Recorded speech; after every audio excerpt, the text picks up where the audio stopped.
He used his belt buckle to reflect sunlight towards the pilots to get their attention. You see, he had been lost in the woods for hours when it started to rain. He found shelter in a cave and spent the night there alone.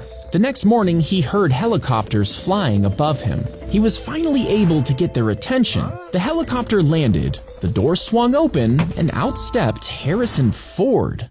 As he tucked his daughter in, she looked scared and asked him to check the closet. The father smiled and walked over, but as he pulled the closet door open, his face went numb.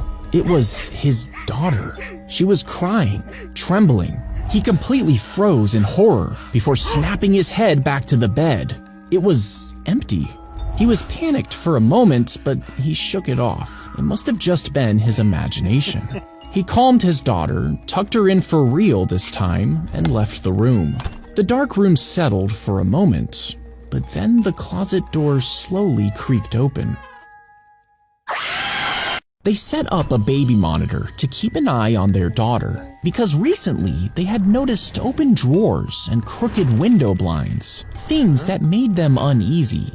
The camera was a way to make sure nothing odd was happening.